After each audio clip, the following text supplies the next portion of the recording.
Hi, I'm Jennifer Yocum, and I'm the senior pastor at University Congregational Church of Missoula. And I'm really glad to have the opportunity to talk to your class about diversity. First thing I want to say is that your professor, Christy Garbertson, is amazing. I've known her what feels like half my life, and I'm so glad that you get the chance to spend time with her. A couple of things I just want to say about diversity. And the first thing is I want to tell you a story. It's about oh gosh, 15 years ago or so, I got to attend a songwriters class at the Kerrville Folk Festival in Kerrville, Texas.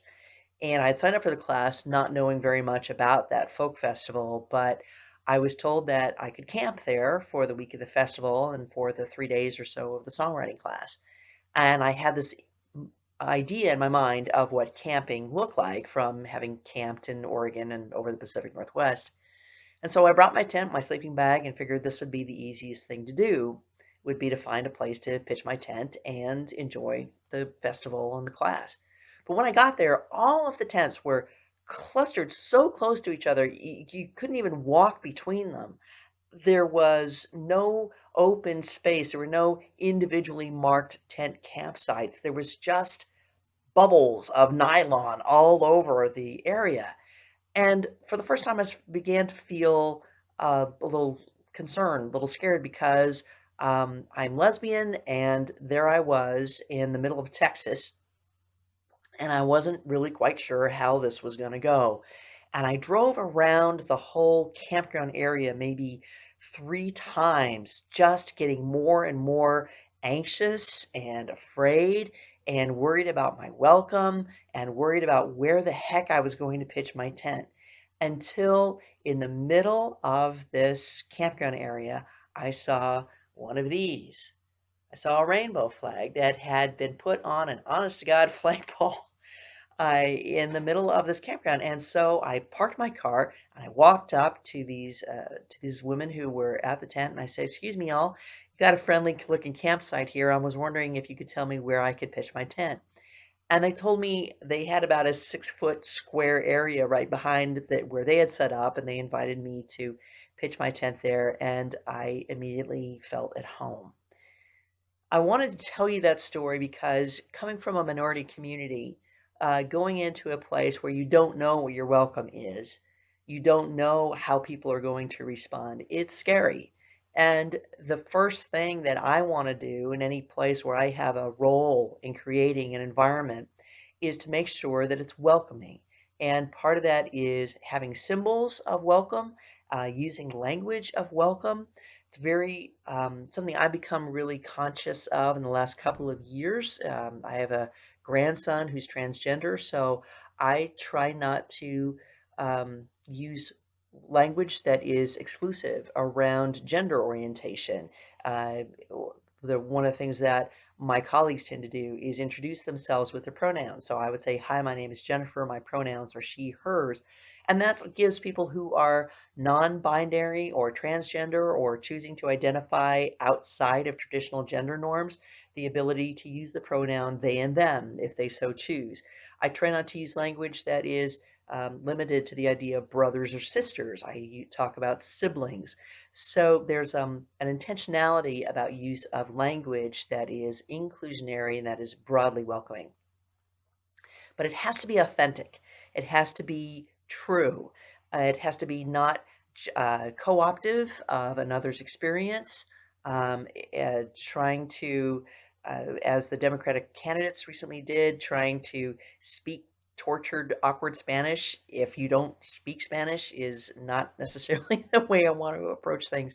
So the idea of creating a welcoming environment, it has to be an authentically welcoming environment. And it's up to those of us who are not of particular minority communities to become aware of the signs and the triggers that indicate an environment that is more welcoming or less welcoming to a particular group. Another thing I want to say about diversity is not to make assumptions, and that's really a key thing.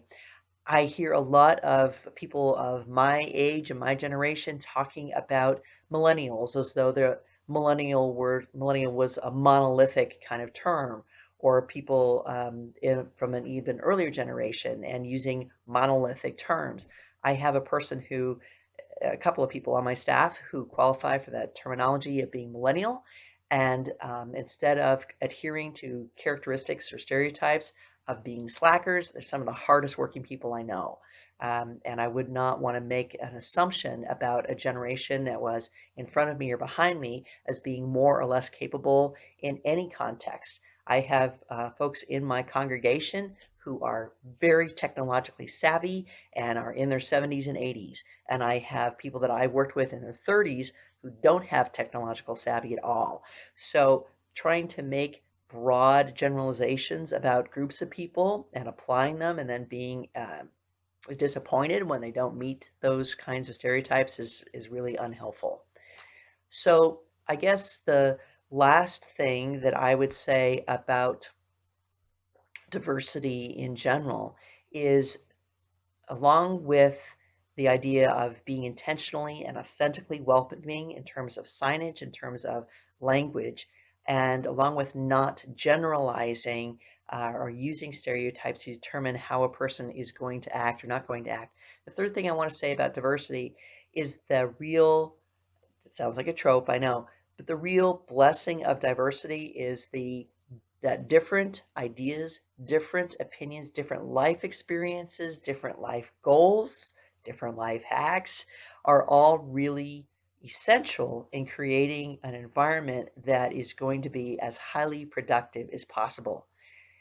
Just as we talk about people who come from different life experiences, having different vocabulary, different expectations, there's got to be a generosity of listening, a generosity spirit, a generosity of heart as we interact with people with some of those different experiences, whether they share skin tone, whether they share uh, regional background, or anything else. People's life experiences can be vastly different from our own, household to household, much less across other perceived divides.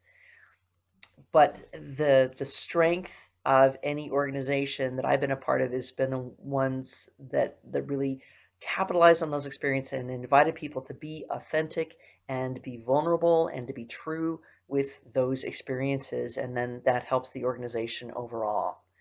Um, so those are a couple of ideas about diversity in the workplace, as well as in general in life, that I hope are useful to you.